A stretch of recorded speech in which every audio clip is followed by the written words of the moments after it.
Hello everyone, welcome to you all in English Baba YouTube channel run by mister Anmol sir.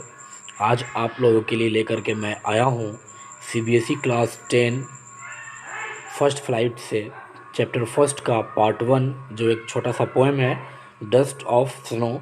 तो चलिए इस poem को शुरू करते हैं।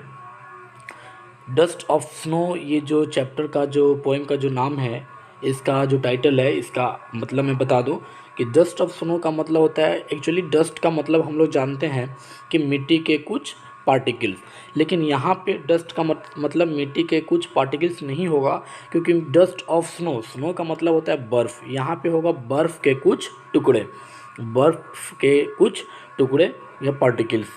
तो चलिए इस पोएम को शुरू करते हैं।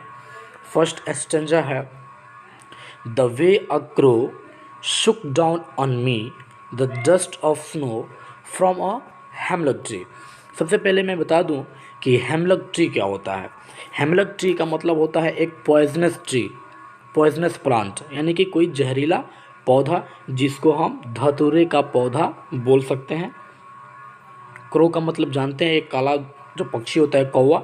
तो कह रहा है कि the way a crow Shuk down on me the dust of snow from a hemlock tree, यानी कि जिस प्रकार एक कौवे ने धतूरे के पौधे पर आकर बैठकर मेरे ऊपर बर्फ़ की धूल को उड़ाया, यानी कि द वे अ क्रो, यानी कि जिस प्रकार एक कौवा शुक, यानी कि इसका भरफॉर्म नंबर होता है शेक, शेक का मतलब होता है हिलाना।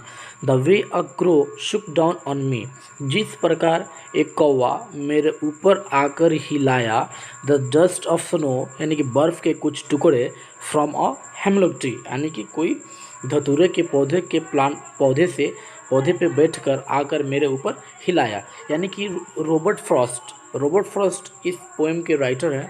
वो कह रहे हैं कि मैं एक प्लेस पे बैठा था जिसके ऊपर एक हेमलॉक ट्री था, हेमलॉक ट्री था, उसके ऊपर जो जितने भी हेमलॉक ट्री के जो ब्रांचेस होते हैं, शाखाएं जो होती हैं, उनके ऊपर कुछ स्नो वगैरह बैठे हुए थे। उसके बाद उसके ऊपर एक कौवा आया और उस ब्रांचेस को हिलाया, तो जितने भी ब्रांचेस पे स्नो थी वो उसके डस्ट रॉबर्ट फ्रॉस्ट के ऊपर गिरने लगे।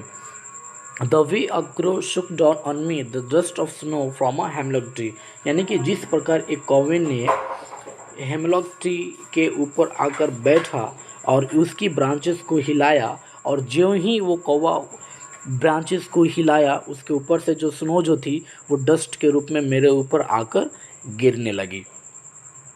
सेकेंड पैराग्राफ है has given my heart a change of mood and saved some part of a day I had rued। rued का मतलब होता है रिग्रेट, यानी कि पछतावा करना। हार्ट का मतलब जानते हैं आप। तो रॉबर्ट फ्रॉस्ट कह रहे हैं कि has given my heart A change of mood, उसने मेरे दिल का जो मूड जो था वो चेंज कर दिया, यानी कि वो जो कौवा जो था वो हेमलॉक ट्री के ऊपर आकर बैठा, और हेमलॉक ट्री के ऊपर जितने भी ब्रांचेस थी उस ब्रांचेस पे स्नो वगैरह लगे हुए थे, स्नो वगैरह गिरे हुए थे।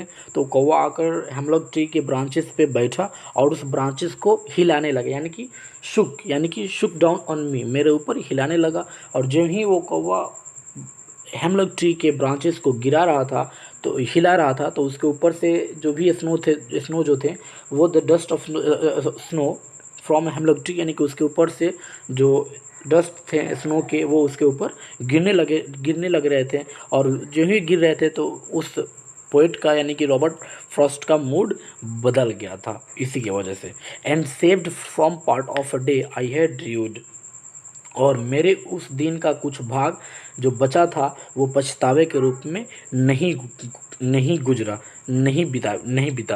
यानी कि रॉबर्ट फ्रॉस्ट जो पोएट है वो कह रहे हैं कि अगर वो कौवा नहीं आता और हेमलॉक ट्री के ऊपर नहीं बैठता और उसकी ब्रांचेस को नहीं हिलाता, नहीं शेक करता, तो जो डस्ट जो होती हैं स्नो की वो मेरे ऊपर नहीं गिरता और मेरा जो मूड जो है वो हार्ट का वो नहीं बदलता, तो मेरा जो उस वक्त का जो मेरा सेव्ड यानी कि बचा हुआ जो मेरे समय का जो पार्ट का जो मेरे जो समय का जो मेरा हिस्सा बचा हुआ था वो मैं अच्छे से नहीं बिताता। एक प्रकार के लगता कि मुझे उस दिन का जो समय जो था वो बर्बाद हो गया, यानी कि पछतावे में गुजर जाता। सो आई होप ये छोटा सा पोएम आपको समझ में आया होगा। इस पोएम के राइटर हैं रॉबर्ट फ्रॉस्ट ने। So thank you very much.